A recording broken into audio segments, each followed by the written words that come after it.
You can raise your hand or type them to me in chat, and we will get to them at the end of the session. I would like to introduce Ellen Efros, who will introduce our speaker for today. Thank you. I'd like to start with just a brief mention of what the New York Times 1619 project was. A lot of you may have heard of it, but I'm sure an equal number have never heard of it. And the purpose was to place slavery at the center of the American historical experience. It resulted in a dramatic revision or rethinking of America's past. It was extraordinarily controversial. And I'm sure David will talk about that during his presentation. There were a lot of debates about America's past based on the New York Times 1619 project. And I just want to introduce David. He's a native Floridian, born in Orlando and moved to Gainesville to pursue advanced degrees in American history. His research primarily focuses on Southern race and labor relations, as well as environmental history. He's published with co-author Steve Noel, Future Dreams, The Cross-Florida Barge Canal, and the Struggle for Florida's Future. He not only teaches history at Santa Fe College, but he is chair of the Department of Social and Behavioral Sciences. So he has a very full plate. He was very excited about talking about the 1619 project. And as you will see from his PowerPoint, he has done a remarkable job in terms of explaining the project and the impact it had on the revision of the American historical experience. So with that introduction, over to David. Thank you so much. Welcome, everybody. Let's see, it looks like we have 25 here, so that's a good crew. I don't know how you all do these things. I mean, we could, we have a Q&A session at the end, but I think we're still small enough as a group that at any time, raise your hand either via Zoom or go like this and catch my attention. In other words, don't hesitate to interrupt if you have a question. And Julianne will watch the chat. But along the way, if you have a question, let's talk about this stuff, because the history of American slavery is inherently interesting, inherently controversial, and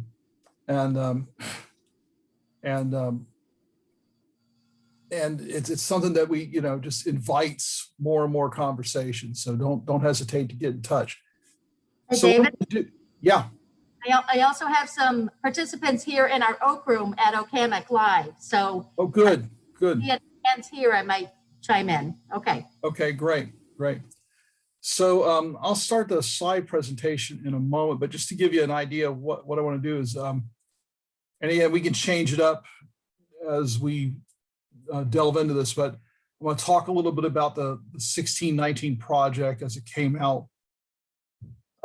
Talk about the reaction to it, twofold: one among professional historians, which could be a boring debate, and then of course the political controversy that came out of it. And then what I want to do is place all this in the context of how we've come to understand slavery. I want to talk about the history of history and how our interpretations of slavery have changed over time.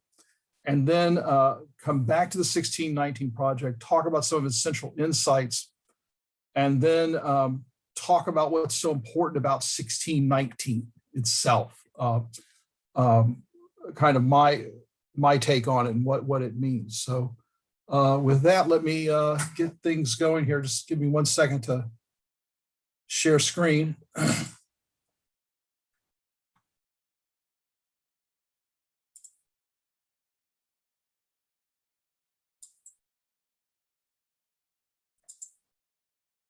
Okay, you all can see my screen now? Yes, we see it. It's not in slideshow yet, but we see. Yeah, I'm getting there. Okay.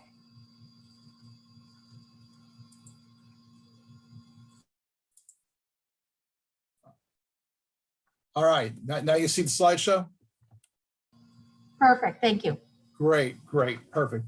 Okay, so the 1619 project came about in of course, 2019, as the New York Times wanted to take advantage of the 400th anniversary, and with that offered a really a rethinking about race and slavery in American history and the importance of that. It was introduced in August of 2019 in its New York Times Magazine. I don't know if any of y'all saw the issue as it came out, the hard copy, but it had an extraordinary web presence. Afterwards, I'll send the link for the site. In fact, I could send some more links regarding the debate if you wish. But it was a multimedia presentation. Today, I'm going to talk about just the general thrust of the argument, but it has really interesting deep dives, if you will, into a variety of topics, everything from how the African-American experience shaped our peculiar political process, everything down to the filibuster, to interstate highway construction and its impact upon African-American neighborhoods. Indeed, the very shape of highways were dependent upon that. Down to, of course, music and art. And that really takes advantage of the multimedia presentation. Also important is it takes a moment to, some might say takes a swipe at how slavery and the African-American experience is taught in schools, in public schools, and for that matter, all the way through university, and how to be sure, it's woefully inadequate. And with it, they suggest, they provide not a narrative, not necessarily a cohesive one, but important moments in African-American history that are worthy of more consideration, and most certainly the public school system allows for now. So in other words, there's a lot of stuff. I think that's the technical term for involved in the 1619 project. Its primary author, the lead editor, is a reporter for the New York Times Magazine, Nicole Hanna Jones, and she's been the standard bearer for this and the public argument in all the media. She's the one who is the face, if you will, of the New York Times project. And I put this quote here because it really articulates the primary thesis. Our democracy's founding ideas were false when they were written. Black Americans have fought to make them true. And that's basically the argument of the 1619 project, that ideals were professed that were not lived up to in 1776, and that it's through African-American work, through the civil rights movement, that has tried to make America live up to its ideas. So it's polemical. It's there to make a point, right? And she's not wasting that space. To get to some of the primary ideas that are at the center of the argument, that in basically by going to 1619, and you all, 1619 is an interesting date, and we'll unpack it a little bit more later. But 1619 is is considered a crucial starting point by this group, because that's when Africans arrive in chains in what becomes British North America. Okay, we'll get into detail later, but 20 Africans arrive in Jamestown in the summer of 1619, and what the project argues is from that moment on, African Americans have been at the center of the American experience. They provided the labor.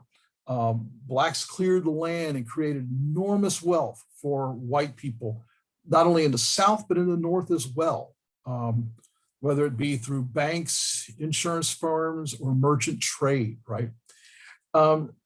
African Americans built this nation, literally laying the foundations of the White House and the Capitol, what we see as the centerpiece of American power, the Capitol. It was through African American hands that that was created. As I noted before, they argue that the United States was founded on, that's what they say, both an idea and a lie, and that since 1776, and that since then African Americans have been perfecting this society. And another point, and it is a pretty obvious one, but deserves more nuance, but Black resistance and protests has realized those ideas by helping the country live up to its ideas. It's the civil rights movement. It was the abolitionist movement in the 19th century and the civil rights movement in the mid 20th century that forced the country to live up to its ideas. And that's not only been a benefit for African Americans, but for every other rights struggle, including the women's movement, gay rights movement, immigrant movement. I mean, it's no accident that the Voting Rights Act passed in 1965 and a complete revision of the Immigration Restriction Act takes place in 1965 as well, right? And of course, disability rights. Every movement since 1954 with Brown versus Board of Education has taken a page from the African American playbook to demand and receive greater rights. So those are kind of the key points. Now, this becomes controversial when you start digging deeper into some of their assertions. And what I want to focus on here is that professional historians took issue, and I just got to say, professional historians get nervous when journalists start writing history. Although I would argue journalists write a better history, much more readable. But they get a little nervous and with some of the key points. And I'm just going to explain the points here, and then if you want to go into why, what we can either wait now or wait later as to what historians would we could argue about the points, if you will. But firstly is that that history has been mistaught in public schools, especially regarding slavery and its impact on American development. It's either been too hot to touch, people are afraid, people misunderstand, but and that point, to be honest with you, is not that controversial. What really became a flashpoint was the claim that the American Revolution was motivated by a desire to defend slavery. That's what it's all about. Forget about taxes and representation and tea, that it's about slavery. And that is a problematic statement that we can get to if you all would like to later. African Americans were the foundation to the idea of American freedom, more so than the ideas of John Locke and all of that. I mean, it's a bit strident. The issues over Lincoln regarding African Americans as, quote, a troublesome presence. Abraham Lincoln, like any 19th century American, was all over the map when it came to slavery and abolitionism. And the 1619 project tends to be a little less nuanced than it should be regarding that. Again, we can talk in detail about that later. And that another point that historians take issue is that its emphasis on the African-American experience minimizes, and strictly the African-American, minimizes or dismisses biracial struggles against slavery and discrimination. And it does tend to do that, minimize the role of white evangelical abolitionists. Later, understand that the NAACP, when it was established, the majority of its founding members were Jewish, not Black. And indeed, it was the NAACP's Legal Defense Fund and that supported the civil rights movement throughout. And indeed, the 1963 March on Washington had a goodly amount of support from the United Auto Workers, of all things. So America has had a lot of biracial cooperation that the project tends to dismiss, and I think that's the other element that's serious that professional historians have, or I should say academic historians have, and that is that it's a little too dismissive about ideas of liberty and equality, that they see it as a sham, as mere rhetoric that had to be delivered upon later.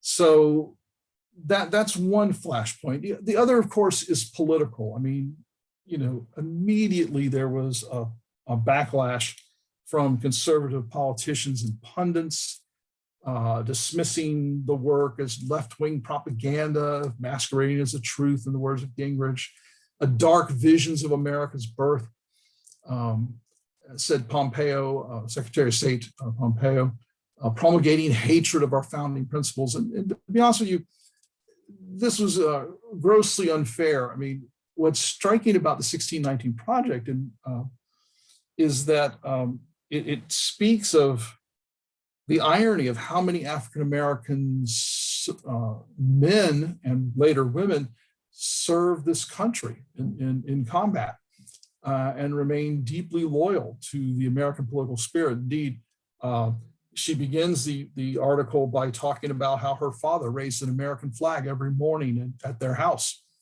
and that meant something to him, this commitment to ideas. And of course, it became a political football.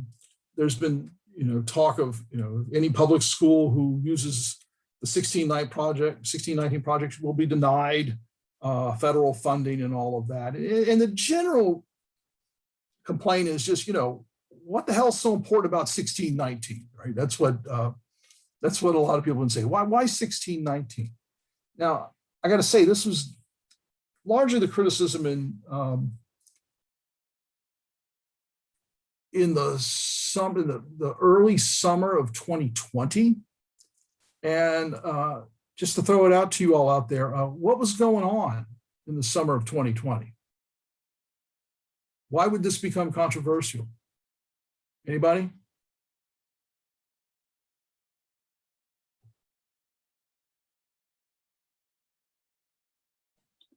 Well, wasn't George Floyd murdered? Yeah, exactly. It's George Floyd and Black Lives Matter's protests and tearing down monuments, right? Because there was talk about monument removal beforehand, but it takes on a new sense of urgency in the summer of 2020. So it's in that kind of disruptive process, right, that the series of articles really catches fire. And it's funny because I remember initially in the summer of 2019, there wasn't much talk about it, but it takes on new meaning with the pandemic and George Floyd and new Black Lives Matter protests. So with that in mind, and always remember, people think about history as being history, but it's always shaped by by the time in which it's written and the time in which it's understood. So, so a lot of these critics complained about this revisionism. This wasn't real history. It wasn't the truth. It was just revisionism. And what I want to do is take a moment to talk about revisionism and do a little history of history, if you all wouldn't mind. So what I want to focus on is how historians have been thinking about slavery through the years. And here we have a picture of kind of the grandfather of Southern history, not just American slavery, but Southern history in general. And that's a Georgian by the name of Ulrich Bonnell Phillips, right? Ulrich U.B. Phillips, we call him. And he's the father of American slavery and the history of the antebellum South, the Old South, as we know it. He was did his graduate work at Columbia under the Dunning School, like many a historian at the turn of the century, as the craft was becoming professionalized through graduate education. He basically set the terms of debate and understanding of slavery in the Old South for about a half century. He focused on slavery as an economic institution that he asserted had reached its limits in the 1860s. That while it produced enormous wealth for a minority of white Southerners, slavery was a dead end for the regional economy. It led to a single with a single-minded emphasis on plantation, agricultural, indeed just one crop, cotton. That was at the expense of not diversifying like the North, and thus put profound limits on American Southern economic development. And because of that, he argued, it was implicit, but oftentimes explicit. Slavery, he argues, would have just faded away, that Southerners would have realized that this is a dead end, let's give it up. And hence the Civil War would be unnecessary. So, so he set the terms of debate in that regard, that the Civil War was a result of a blundering generation of irresponsible or dim-witted politicians who just couldn't find a way to negotiate and compromise on the issue. So this is the guy, U.B. Phillips, okay, that establishes our central understanding of slavery. And what's important is there are no slaves in his work. He's writing about slavery, but it's from the master's perspective, and with little consideration of individual slaves and what they experienced, okay? That'll change in the 1950s when people are starting to rethink slavery for a variety of reasons. The first big book is Kenneth Stamp's The Peculiar Institution. This is in 1955, and that's not a coincidence. It's a year after Brown versus Board of Education, and Kenneth Stamp is writing from a white liberals' perspective in the 1950s, very aware of a civil rights movement that's developing. And this book's important because he's the first guy to, I guess other than Du Bois, but the first guy to really dig deep and look at the slave experience, raising questions. What was family formation like? How is work experienced? What do people do? How long is the day? What kind of rations do people have? And of course, how is punishment experienced as well? So he puts African Americans at the center of the narrative, and it's a very important moment. A couple of years later, Stanley Elkins published a book called Slavery, a problem in American institutional and intellectual life. And this becomes a serious path-breaking book because he's trying to understand the psychological dimensions of slavery, of its impact. And again, it's a book of its time. Elkins was writing this in the wake of World War II, mindful of the Holocaust and its costs, its impact upon people. He talks about the plantation as a concentration camp. He uses a concentration camp analogy. And what he argues is, and it's interesting here, this book's important also because he's using new interdisciplinary work, looking at psychological studies of how people experience the Holocaust. He argues that that a century, indeed 3 centuries of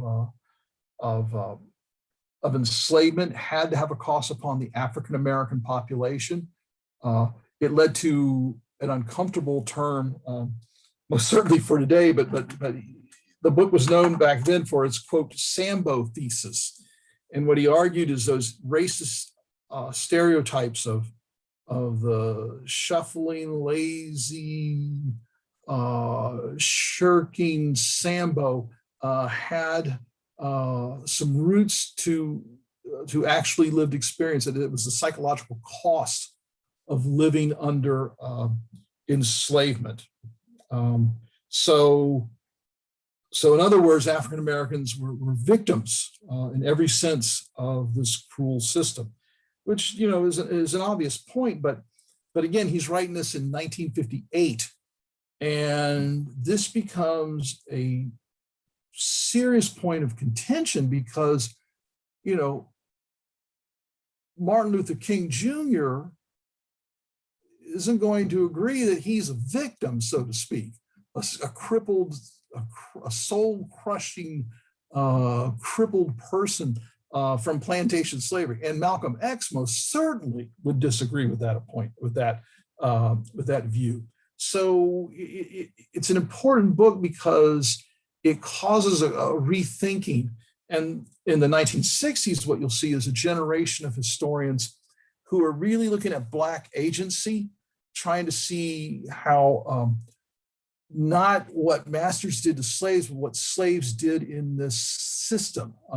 The big title there, you'll see Roll Jordan Roll, and the subtitle is The World the Slaves Made.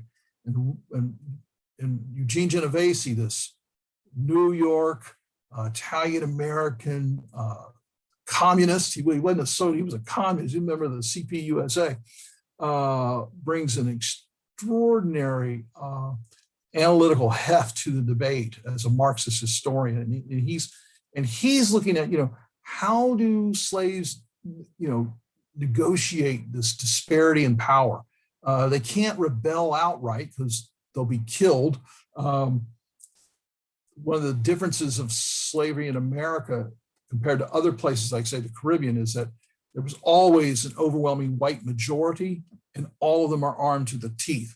So how do slaves resist daily?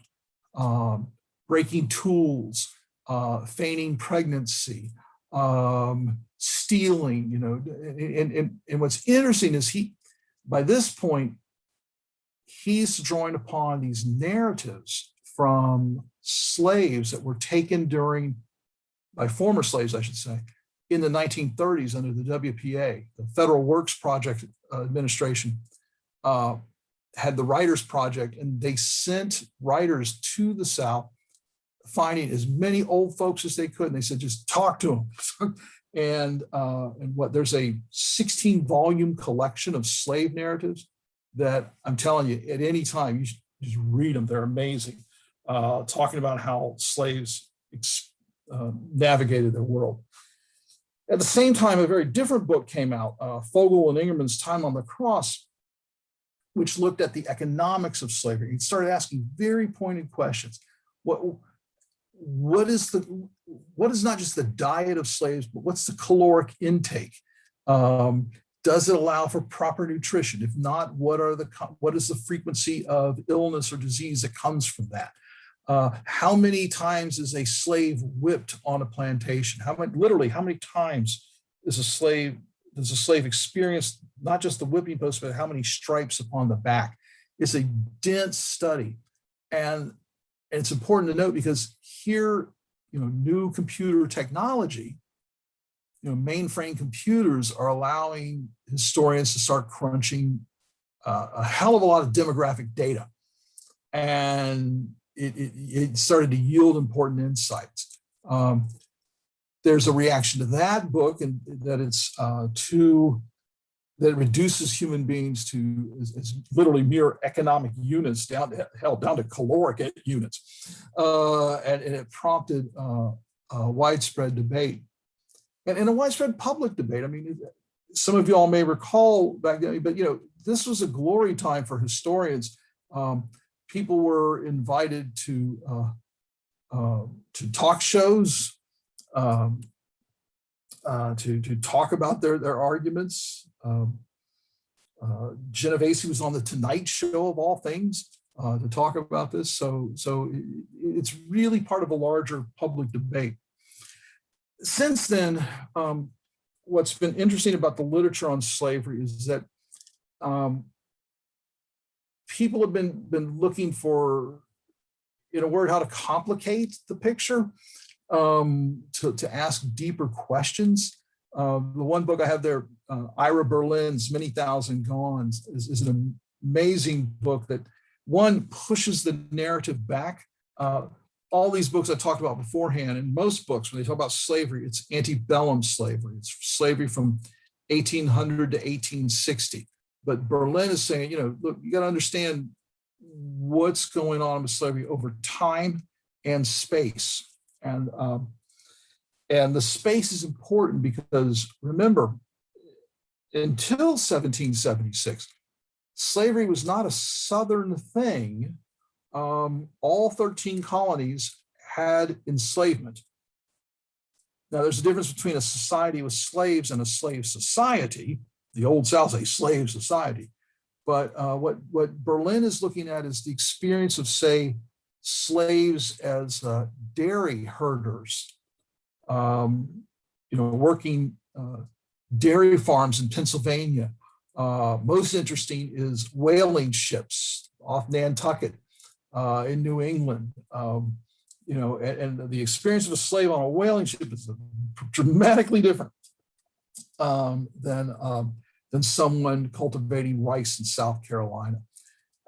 So that's what they're trying to get at, these different experiences. They're also looking at slavery in a larger capitalist economy, how it's working, how interdependent the North is. Today, people might use the term complicit. The 1619 Project will use that term. But what they're doing is taking this from a regional issue, the Old South, a Southern thing, and pointing to that it's a national experience. And that's key foundational work for the 1619 Project, when they talk about, that this is an American experience, okay?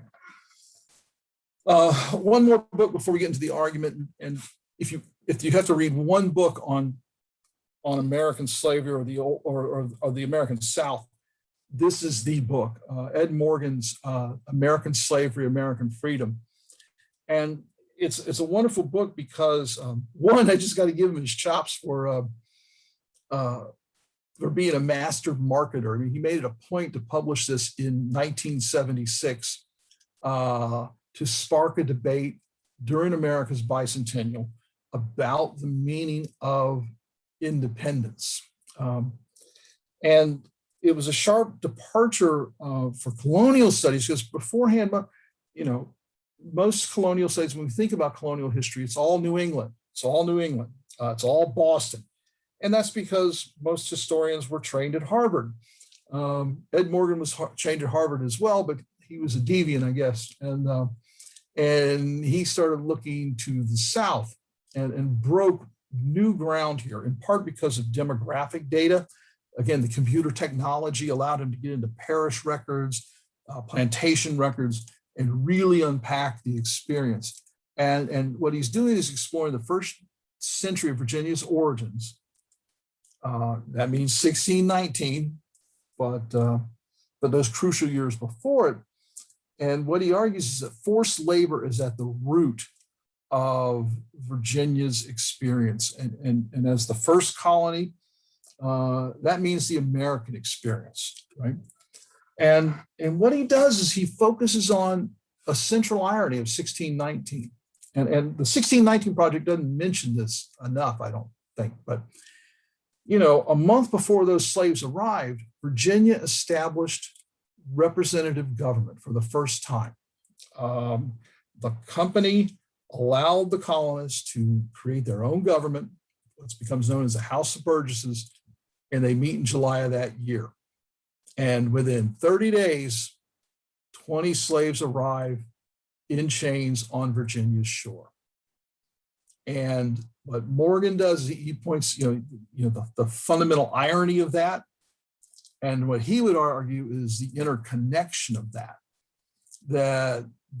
it is no surprise that slaveholders in Virginia will be calling for independence, will be calling for revolution, because they knew more than anybody what it was like to be denied liberty, because they were denying tens of thousands of them daily, right? So that's what he's unpacking, and we'll get to that. So these are kind of the arguments, the foundation which the 1619 project is based upon.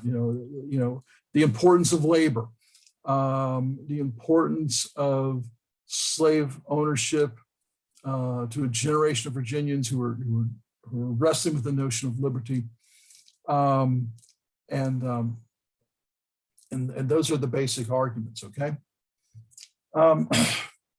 Now let's talk about 1619 for a moment here. And let me do it this way, and then we can unpack some of the arguments if y'all have questions. But the 1619 project focuses on that moment where 20 Africans arrive in chains, right? But it's interesting when you read it, they immediately say, in chains, and it's through slave labor, blah, blah, blah, blah. It goes on with the narrative of African-Americans in the tobacco economy and later the cotton economy. But what's important about 1619 is this: those 20 slaves arrive in chains. They are, and I use that distinction. They arrive in the Americas as enslaved people. And indeed, they're bought by the Virginia Company in 1619. But those 20 Africans did not die as slaves. At the moment that they were sold to the company then tried to sell them to Virginians. And you know what? Nobody bought them as slaves. They instead bought them as servants, which meant they could be freed. And this is an important point because, why didn't they buy them as slaves? And this gets back to Ed Morgan's work. Up until 1660, the majority of people who came to Virginia were indentured servants. Okay. People who agreed to work on a contract from 4 to 7 years. In a history class, we just kind of cut a rough average and say 5 years, but for 4 to 7 years, a contract in which they work out that contract and then they'll be free. Okay. The problem is until 1660, 40% of the people who came to Virginia don't live past 7 years. 40% of the population dies off. Mortality rates were that high. until the swamps were drained and the population disperses, and a whole host of other variables. But the point is, nobody bought a slave because, one, a slave was too expensive compared to a servant, because you get the servant for only a period of years and a slave for life, right? Well, it was foolish economically to buy a slave when chances are they'll be dead. And everybody could look around and see that. Morgan's whole point is Virginia was a death camp. People moved there to die for the first 50 years. But so what they do is buy servants, and they bought these Africans as servants, which meant they were free. So for a brief moment of time, historically speaking, for about 4 decades, there's this hazy moment, this twilight period of slavery and freedom. Better to call it forced labor than anything. Did some Virginians buy slaves? Yes, some did. But most Virginians bought servants, and they bought Africans as servants. And what's interesting is when you see African and English servants side by side, right? For a while, they're not treated any differently, because both were considered lowly folk, dangerous, mean spirit was a common term. And to put it simply, whether one was white or black, if you're a laborer, you were treated like hell. Indeed, they complained that they were treated like slaves, and they were brutally treated, malnourished, living in lean-to shacks, because, put it simply, planters looking for quick profit on a plantation were willing to exploit labor because they were going to die, right? But once demographic mortality rates start to level out and people start to live longer, people start to look upon their labor as an investment. And that's when they start turning to slavery, okay? And what I want to do is kind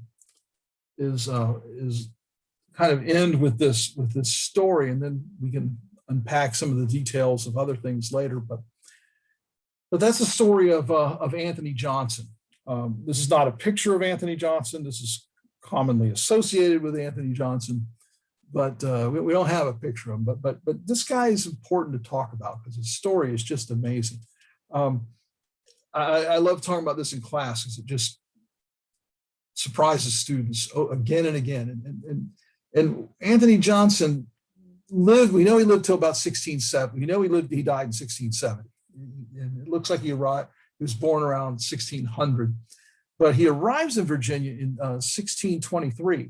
I'm sorry, 1621, and he arrives on a Portuguese slave ship with the name Antonio. He is Antonio, and he arrives as a slave, but again is bought by the company as a servant. And in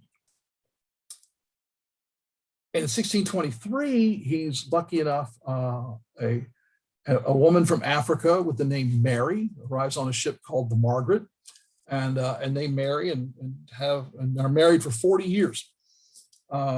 So here's these two married servants who are fortunate enough to live through their contract.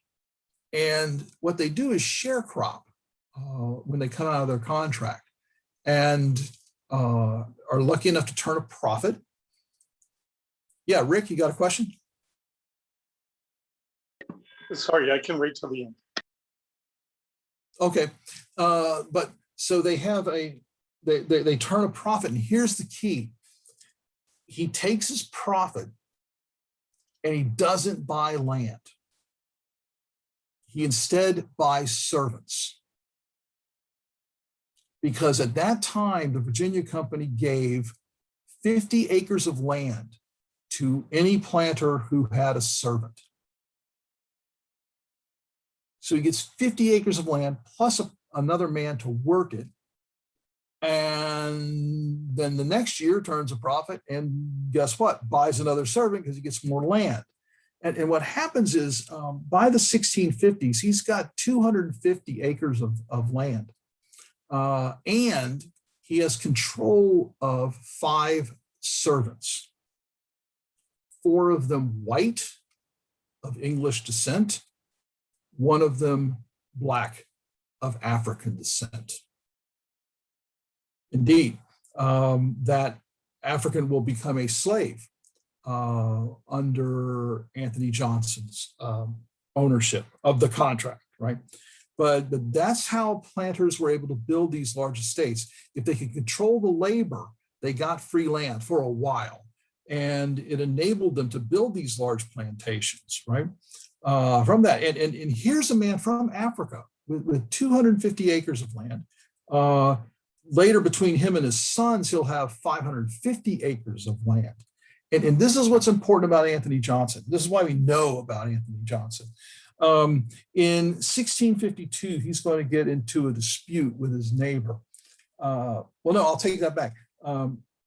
First, he has a fire on his plantation, and there's some property damage. And he appeals to the Virginia court. Now think about this.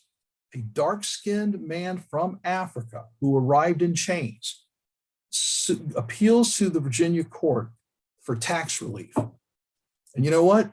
They give it to him. 2 years later, he gets into a dispute with his neighbor over claims of a servant. It's too technical to get into, but basically planters would loan out their labor to others in exchange of X amount of pounds of tobacco.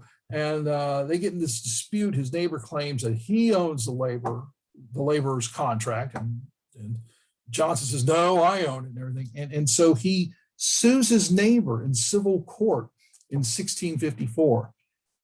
And not just goes to court, but wins. And then when his neighbor appeals that in 1655, it goes to an appeals court and he wins again. A dark-skinned man from Africa who arrived in chains. Which begs the question, what the hell happened? You know, how can this one individual achieve a modicum of freedom on the edge of a slave society, right? And I always think this is the most interesting question because it shows that there's this hazy moment here where things could have been very differently. And that maybe to think about slavery is not, the roots of slavery is not so much a situation of race per se, but of class, about controlling labor, about exploiting labor, right? And that's the interesting stuff of debate that Ed Morgan begins in great detail and other historians have. And just to give you an idea where we're going here, of course, in a matter of decades, it's in the 1660s, right? Just a few years after Johnson wins his case, that Virginia starts turning towards slave law and making conditions for not just recently imported slaves, but African Americans that have been there for a while become tougher and tougher. He sees the handwriting on the wall. He moves to Maryland. Says Virginia ain't good for a black man, so he moves to Maryland, hoping that things will be better. But sadly, Maryland's about 2 decades behind Virginia, and life is going to become very bitter for his sons who take over the plantation there. So, I want to bring up the question of Anthony Johnson, because when you look at the 1619 Project, they begin there, but don't get into this story and a few others like that. And agree, because it's about space. They don't have enough time to get into it. But one of the problems with the project, to my mind, I think it's very interesting, and I really like where they're going with it. But it tends to lose nuances like this. These contingent moments where things could have been different. And and to me, that's why we do history, to understand that nothing is necessarily predetermined, that there's always room for contingency. So those are a few ideas about the 1619 project and where it's going. And if you want, what we can do in the Q&A is talk a little bit about some of those points. I mean, I think we ought to talk a little bit about the revolution and its meaning, and its assertion that that slavery, that the revolution happened because of slavery, because the threat of England moving towards abolitionism, taking the lead on that Southerners wanted to, or I should know, scratch that, all Americans decided it was time to rebel. So with that, let me turn off the presentation. Let's talk with each other, okay? That is, if I can get this thing in order. There we go. So let's see, Rick has some questions, and anybody else? Yeah, thanks so much. Super talk, really useful at this time period.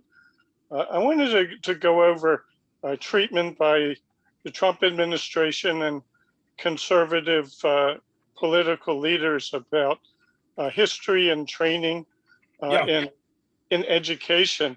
Trump issued an executive order that cut off federal contractors from doing diversity training that included concepts like race or sex scapegoating and critical race theory. Yes. And I'm wondering what the critical race theory's relationship to the 1619 project is, and its links to the use of history in education, particularly whether the history taught in schools should be objective or in some way committed to American ideals like social justice. Yeah, that's a great point. Well, I mean, well, it's interesting. You said ideals, right? Plural. Is the ideal social justice? Is the idea freedom, individual liberty, right? And those things can often come into conflict with each other, right? I mean, it's really interesting what came out of this. Trump immediately lambasted this as propaganda, and yes, taking the critical race theory. I mean, that became a cudgel to bash this. And to be sure, I mean, there were a lot of historians and political scientists, especially, that were steeped in critical race theory. It clearly informs the approach that the project has to the past. But it's interesting. One person's propaganda is another person's truth in some respects. So let's unpack it this way. I mean, so here became the major bone of contention.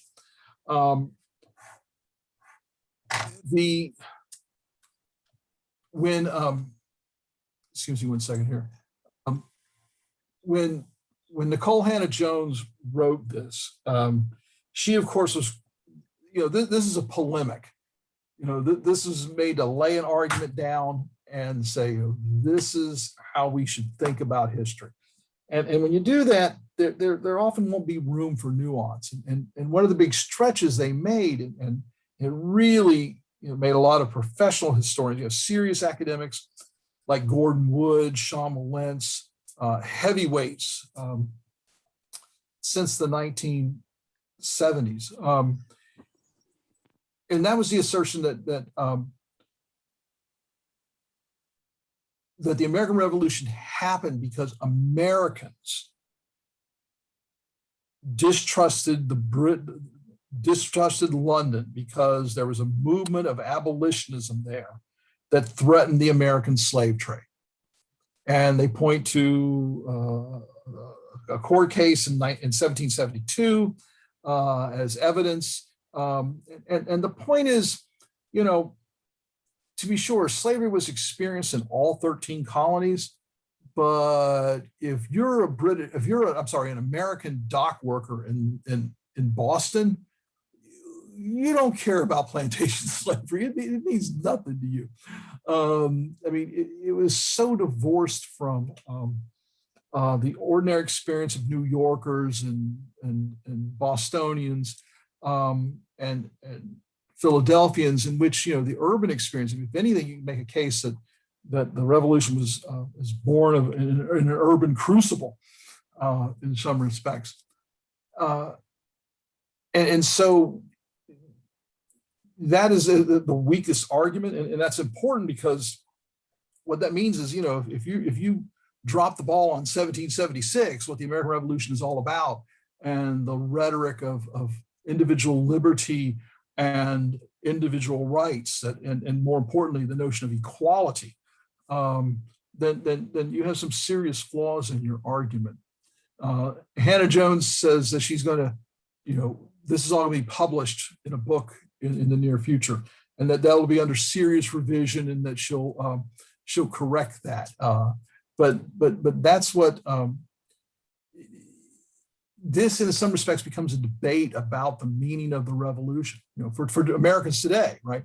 And that's why the Trump administration quickly published that document, the 1776 report, right?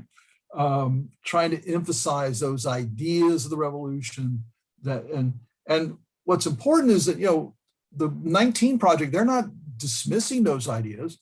They're just saying that Americans haven't lived up to them. That the track record is one of constant struggle, right? Of constant struggle. So that's kind of the where the debate goes with this. In terms of developing, I mean, this is all tied up with how history should be taught in public schools, right?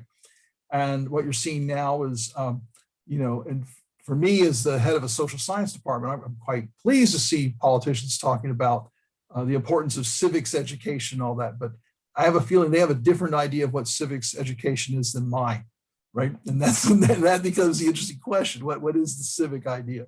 What are these important landmarks? And I'm of the idea, you know, if people are arguing about this, is great, because, you know, at least it means it matters, you know. But we will continue arguing about it.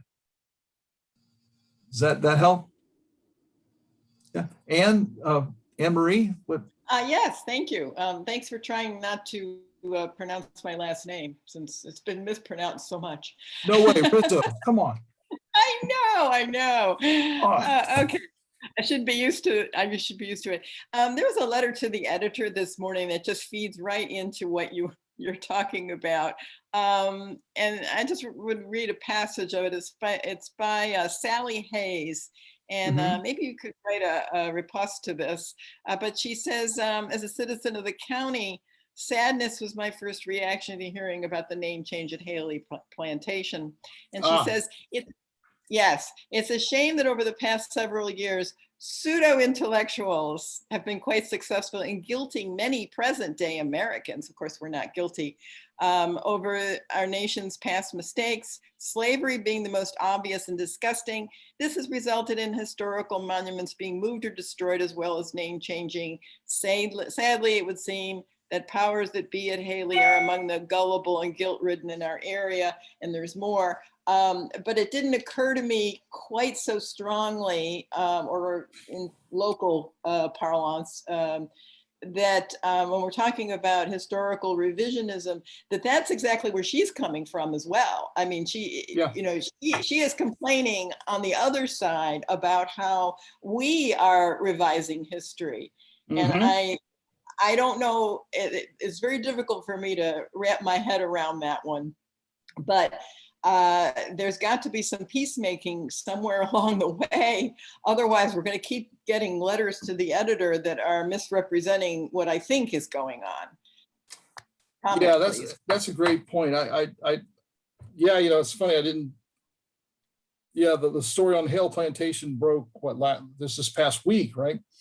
Right. And renaming it the golf club. What would they come up with? What's the name of it now? The I don't know. Something innocuous. Ridge, blah, blah, something that a developer would call something, right? Something like that. No, you're right. So yeah, let's talk about monuments and names and stuff like that. The key point is, these monuments didn't come up until the 1890s. Now you could say, for a pragmatic reason, I'm thinking of the state of Mississippi from 1866 to 1900, a quarter of its budgets went to prosthetic devices from soldiers from the war, right? They went to wooden legs, for God's sake. They didn't have money to put up monuments, but by 1890, they certainly started to, didn't they? And these were created by, led largely by the United Daughters of the Confederacy, that were promoting this monumentalization in honor of the lost cause, right? And in part because these veterans were getting older, no less, but more importantly, because if you subtract 1865 from 1890, I just set myself up. What is that? What is that? That's 25 years, right? That's 25 years. And what that means is a new generation has come of age that's never experienced slavery. And that's both white and black. And what the 1890s are about, what segregation is all about, in part, is about creating a new order based upon the old order and to send firm lessons. That's what that monumentalization is all about, right? They just start popping up in the 1890s through about 1920. Then they kind of subside, and then what? Boom! They pop up in the 1950s. I wonder what was going on in the 1950s, right? A new civil rights movement. And I say this as a proud graduate of Stonewall Jackson Junior High in Orlando, Florida, right? Which was one of two new schools because Orange County was growing fast, right? The other school being Robert E. Lee Junior High, and both of those were built after Brown v. Board of Education. Now it's great. It's funny, Anne-Marie, you mentioned the letters. I've been reading a bunch of letters from Orlando, my hometown paper, because everybody's raising hell now because Stonewall Jackson Junior High has just been renamed. And goodness, I just forgot the name. What's his name? The Puerto Rican baseball player, Roberto Clemente. It's now become Roberto Clemente Junior High. And it's interesting. I grew up in a white neighborhood named after a Hispanic community, Monterey Homes. But it's interesting. That neighborhood now is entirely Puerto Rican. And so the name change makes perfect sense. You know what I mean? And these names, these names of bases, monuments, they weren't so much about the memory of the war than reinforcing a white segregationist order. And I would argue, that's what all the evidence there, and they're making it very clear, people who are establishing those monuments. And it's interesting, a friend of mine teaches at a predominantly a majority minority school in Atlanta, Georgia State University, where it's a Black and Hispanic student population. And he teaches history there and talks. He said he had some interesting conversations with students. This is all before George Floyd and the recent uprising. But it's interesting he talked to young students, says, what do you think about it? They argue is let the monuments stay as reminders of not the Civil War, but of a segregation's past. And that those, and it was interesting, the students, they said, school names, change them. I don't want to go to, Jefferson Davis High School as a Black kid, right? but the monuments, let them stay. They're monuments, and instead establish new meaning to the monuments. Instead, put another plaque up. I mean, I always, in Gainesville, people were upset with the monument there, Old Joe on Main Street, but I thought it was just so rich that Old Joe was in the middle of Martin Luther King Boulevard, right, 13th Street, and Bo Diddley Plaza. And I always said, that'd be a great paper assignment to my students. Explain what this means. And the best part, that monument here in Gainesville. Do you know? And that's the beauty of these monuments. Do you know who made all those monuments? Those came from northern industries, from smelting plants in Ohio, in the case of Gainesville. The Southerners didn't even have the economic means to make their own damn monuments. You know what I mean? They had to depend upon the North to do that, which just underscores the irony of, or ironies of the 19th century and the war. Yeah, Barbara?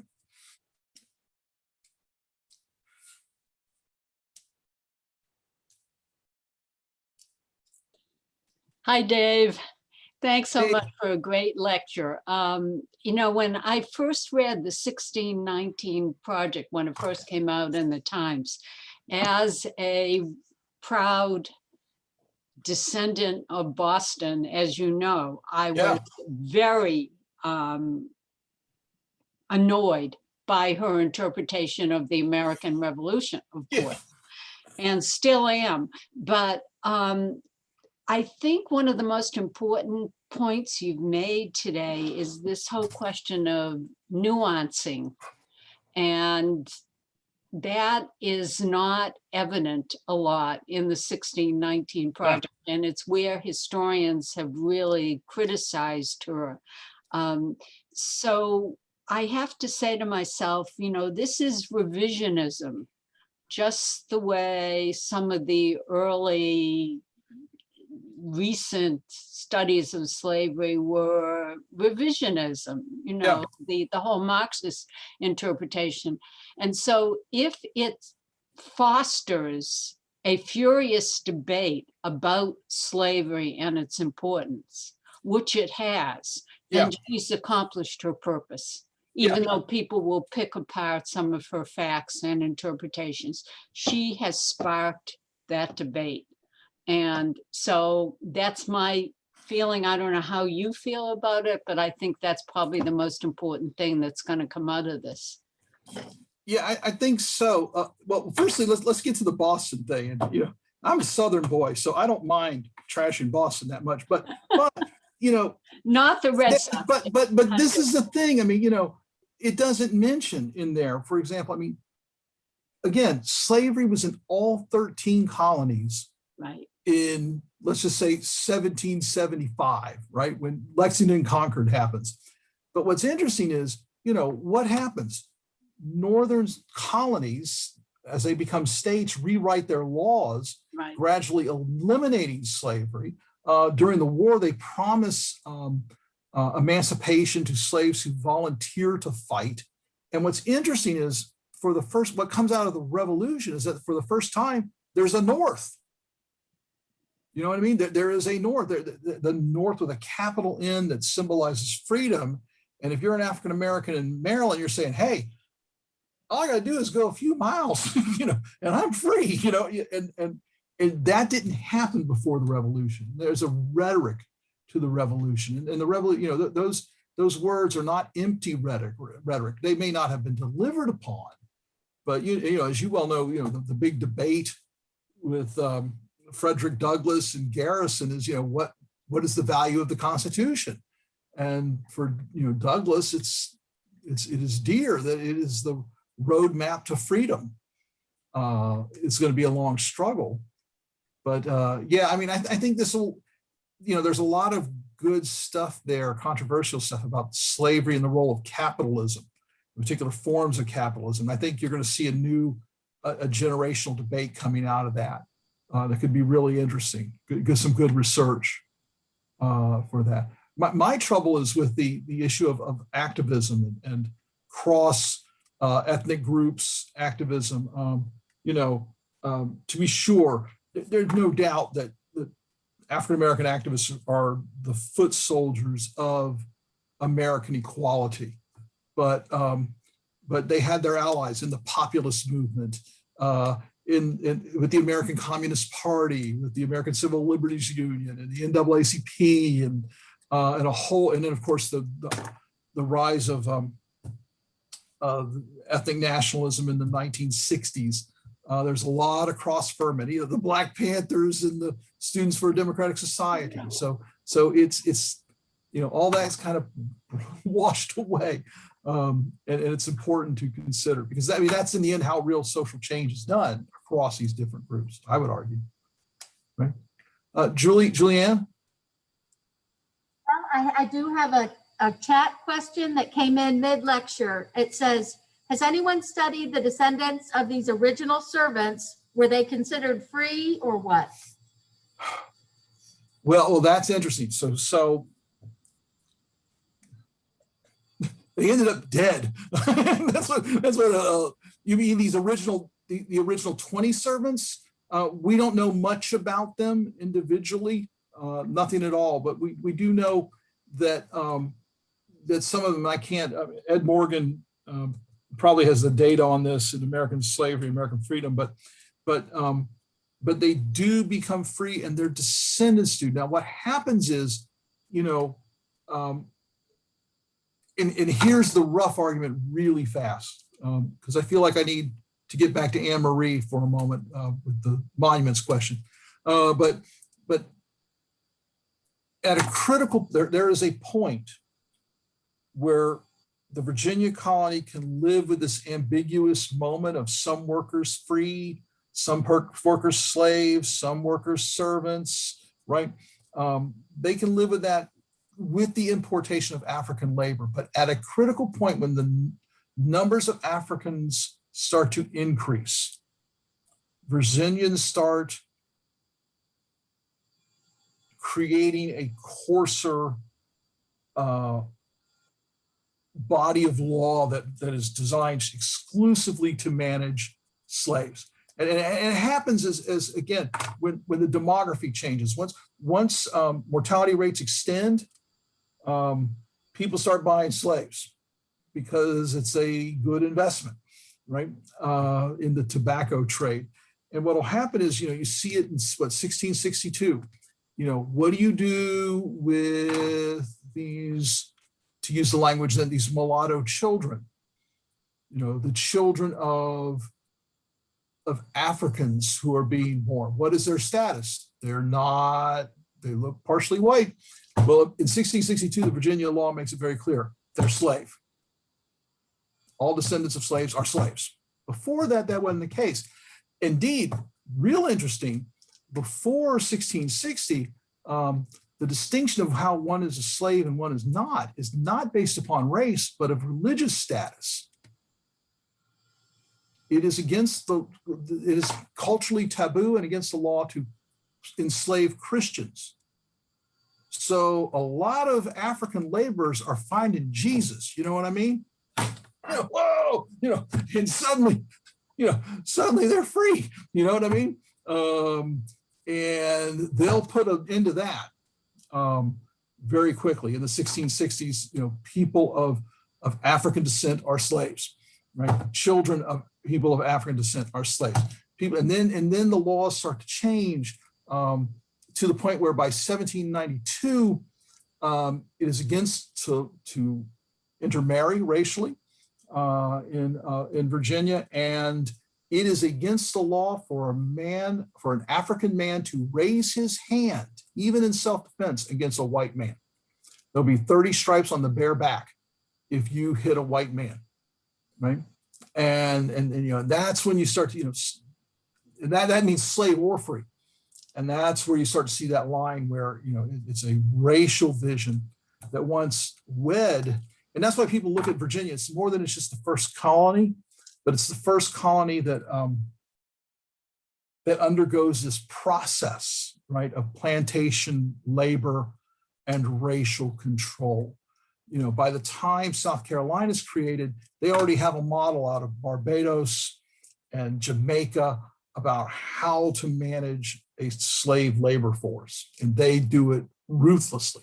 But Virginia is a process where you can see it being created over decades of time, and that's why it's so informative. Yeah, Ellen, you had your hand up? I did. I just wanted to say I agree. It's not surprising. I agree with Barbara's sort of view of this, and I think the chaos and the I mean the 1619 project brought on a lot of I would say, just adverse opinions about the revisionism of our history. And I still don't think we've gotten away from that.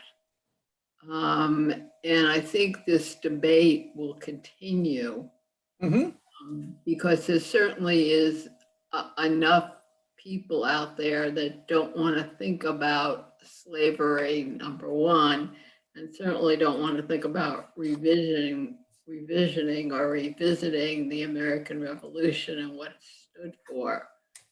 And I don't think that's going to change in the near future. It may change with subsequent generations, but I don't think I certainly don't think it's going to change right now. Yeah. Well, what I like about the project is that it, when people talk about 1776, they think this emerges, full blown, but no, it takes time for the revolution to develop, for revolutionary consciousness to develop. And what I like about 1619, and it's a kind of an unintended consequence of Nicole Hanna Jones, but if you get more people thinking about that colonial period, I mean, I'll be honest with you, if you're a Latin American historian, right, you're thinking, what are they talking about 1619? Slaves were here a century before 1619 in Mexico. What are they talking about? And indeed, as America becomes more multicultural, and as you look at Miami eventually becoming the center of the universe, Florida for so long, Barbara could attest to in the trenches, Florida history had always been dismissed. It's not really the South. It's not, it's a strange place. But if you think about it, I mean, what we have become in the past 30, 40 years, and we've always been, it's just become more manifest. But Florida is an incredibly heterogeneous population, demographically across, young and old, white and black, huge Hispanic. It's this cosmopolitan Latin American world, and that's not just Florida, that's America. And that's America, not just in what year are we in now? 2021, but in 1521, right? As Spain is starting to explore and eventually colonize, that long century is of Spanish dynamic is so important. And so it's interesting, Ellen, you mentioned, revisionism, talk about revisionism, think about increasingly over time, we think of the British North American colonies, but hey, there's this thing called Florida here long beforehand, and the Spanish presence in Texas, long before, that puny little ship arrived at Plymouth Rock. And let me just to show how complicated this is. I met a woman a couple of years ago at Texas A&M who's doing this incredible study. She's looking at Tejano, the indigenous, if you will, Texas population, people of Mexican descent, or I should say of Spanish descent, descendants of conquistadors who were in Texas, long before the Anglos came. And they had these clubs in the 19 teens and 20s, where, you know, they were arguing, you know, we're the real descendants of Europe, not you Anglos. We're the first colonizers. We made the West. We made Texas. And they were quick to engage in immigration restriction against Mexicans because they weren't real Spaniards, like the Tejanos were, right? And that to me just shows how interestingly complicated this can be. And who knows where this will go into the future, right? As people start to rethink the chronology. And that's what's happening here with 1619. We're rethinking American history. It's going past 1776. And what's interesting is that period from 1619 to 1776 is one of the most diverse experiences. It began in diversity and then became more homogeneous and then became heterogeneous. You know what I mean? As subsequent waves of immigrants came. But as early as 1643, a French monk arrived in New Amsterdam, just, you know, a couple of years after it had been established. And he heard more than 24 different languages as he walked a space of less than 100 yards. 24 different languages, right? And it just underscores how many different people were part of that early colonial experience. The same with Pennsylvania, of course, is so heterogeneous that they soon outran all the Quakers, you know? So that's what if Hannah Jones can get that kind of interest and debate going on about the early period, it's done a lot of good work. Anne-Marie, you had your hand up? Yes, thank you. I don't think you could possibly answer this in a few minutes, but it strikes me that, you know, when you look at a country like South Africa and they have truth and reconciliation efforts, that the 1619 project might have been, but I don't think is, an entree into what could be a true airing out of both histories in South Africa, but it's much more of a kind of compartmentalized and narrow edge or leverage onto that. I'm not expressing that well, but it might be better off if it were a Truth and Reconciliation Commission led in a different way than this one has come about. What do you think about that? No, I mean, I think Hannah Jones would like to see that, and I think there's something to it. I mean, it's an impossible thing to consider now, considering how divided we are as a country, and could we be more divided? The shape of the debate. What's that? Could we be more divided than South Africa was? I know, that's true. That's true. It feels like it sometimes, I tell you that. But yeah, I mean, that's an interesting, what the interesting thing is that what we see in today's debate and what makes us different than South Africa is the level of grievance and of grievance in the debate. And in South Africa, it was clear the end of apartheid occurred so quickly and so dramatically. You know, it was like the curtain coming down, that there wasn't enough time to recreate, like in the Deep South, the lost cause memory and romanticizing. I mean, in some respects, it's the failure of the American government to have a Truth and Reconciliation moment in 1866, right? In 1867, that has led to some of these great misunderstandings. You know, once the war was fought and it was over, the North, let's put this aside. We've got to make money now. The Industrial Revolution was on its way, and the South developed as it did because it was so resistant, and quickly, you know, well, that's a whole other subject for us to talk about on another day. And segregation, I would argue, created a more crueler ethic, or a crueler social order than plantation slavery, because it was all under the fiction that there was liberty shared. You know,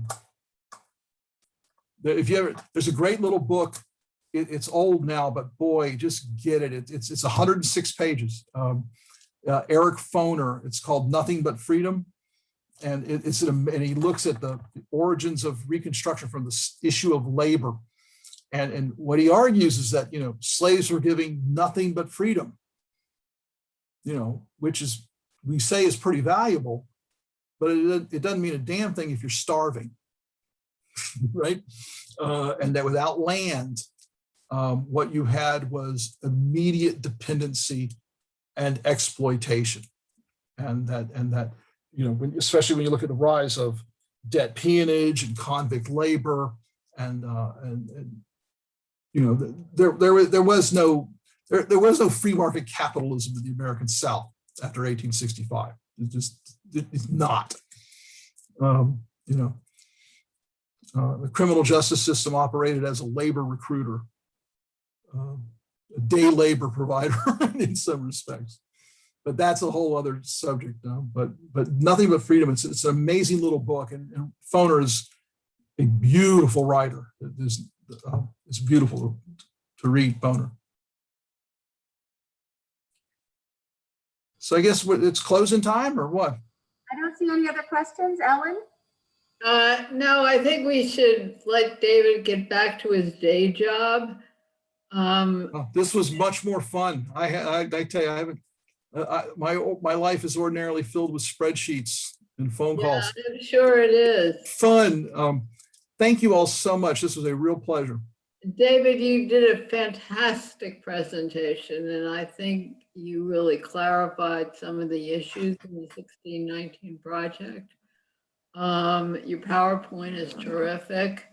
And you said you had a couple of links that people might be interested in if they want to pursue. Yeah, I'll send you some. I'll send you an email, and yeah, send it to me and Julie, and then if people want to get those links, they can contact one of the two of us, and we can send them the links. I think that's the easiest way to do it. But this was a fantastic presentation. thank you so much. It's a lot of fun. And we really appreciate your time and your effort. All right. Hope to see you all soon. Everybody have a good afternoon. Take care. All right, bye-bye. Thank you so much. Stay well, everyone.